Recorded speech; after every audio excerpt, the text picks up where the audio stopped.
आपको opposition India गठबंधन गुजरात में हराने जा रहा है। भले ही गुजरात में 29 सालों से कांग्रेस की सरकार नहीं बनी है, लेकिन लोकसभा चुनाव में देश भर में कांग्रेस को 99 सीटें मिलने के बाद से राहुल गांधी काफी कॉन्फिडेंट दिख रहे हैं। लोकसभा चुनाव के नतीजों ने भले ही कांग्रेस को कॉन्फिडेंस दिया, लेकिन राज्यों में पार्टी की स्थिति अब भी उलट है।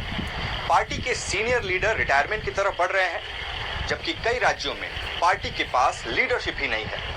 जहां है वहां आपसी कलह भी है। कोई नई लीडरशिप बन नहीं रही और पुरानी लीडरशिप कमजोर होती दिख रही है। 2024 में महाराष्ट्र, हरियाणा, झारखंड और जम्मू कश्मीर में चुनाव हैं। इन राज्यों में पार्टी ने काम शुरू कर दिया है। इलेक्शन स्टेट्स ही नहीं, यूपी, बिहार, उड़ीसा, आंध्र प्रदेश में भी कांग्रेस पार्टी के पास लीडरशिप की भारी कमी है। वहीं मध्य प्रदेश, छत्तीसगढ़ और राजस्थान में पार्टी के सीनियर लीडर्स को डील करना एक चुनौती है। राहुल गांधी चाहते हैं कि युवाओं को मौका मिले और युवा आगे बढ़े, लेकिन जो पुराने लोग हैं, पुराने चावल जो हैं, जैसे हम बात करें अशोक गहलोत की, कमलनाथ की, दिग्विजय सिंह की, ये तमाम लोग अपनी जगह छोड़ना नहीं चाहते। मध्य प्रदेश में पहले विधानसभा और फिर लोकसभा चुनाव में कांग्रेस को करारी हार मिली।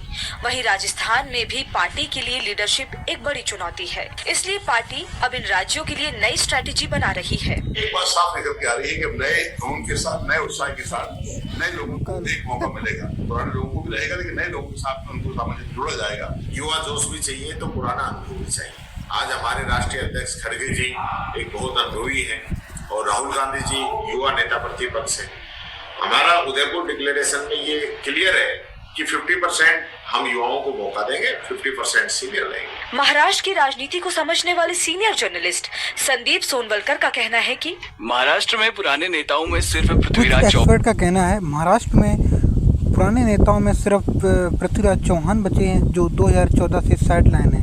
महाराष्ट्र के प्रदेश अध्यक्ष नाना पटोले सिर्फ विदर्भ के नेता रहे हैं, तो ऐसा नहीं कह सकते हो कि अपनी कांग्रेस में कोई नेता नहीं है। तो नेता तो बहुत हो सकते हैं। सीनियर नेताओं ने हाईकमान के सामने कहा है कि प्रदेश अध्यक्ष ने संगठन के लिए कोई खास काम नहीं किया।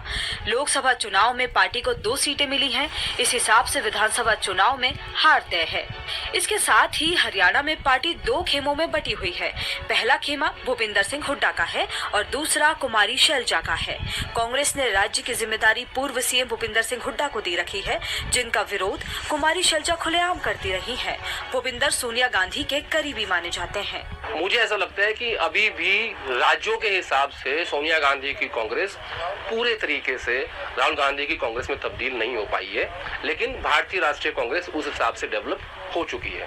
तो आने वाले कुछ समय में ये प्रोसेस भी पूरा हो जाएगा। साथ ही एक्सपर्ट्स कहते हैं कि ऐसा नहीं कह सकते। क्या है कांग्रेस की अब संघर्ष की कहानी? क्या अशोक गहलोत रिटायरमेंट हो जाएंगे तो क्या नेता नहीं बचेंगे? क्या कमलनाथ रिटायरमेंट हो जाएंगे, नेता नहीं बचेंगे? ऐसा नहीं कह सकते हैं, क्योंकि नेता तो अक्सर बनते रहते हैं। हार गए हैं और दिग्विजय सिंह भी चुनाव हारे हैं, तो पार्टी ने जीतू पटवारी को मौका दिया, उमंग सिंघार को दिया, जयवर्धन सिंह हैं, ऐसे अरुण यादव हैं, ऐसे सेकंड लीडरशिप हर राज्य में तैयार है। ये नहीं कह सकते कि उत्तर प्रदेश, बिहार, उड़ीसा, आंध्र को मैं छोड़ दूं कि बाकी राज्यों में पार्टी के पास लीडरशिप क्राइसिस है।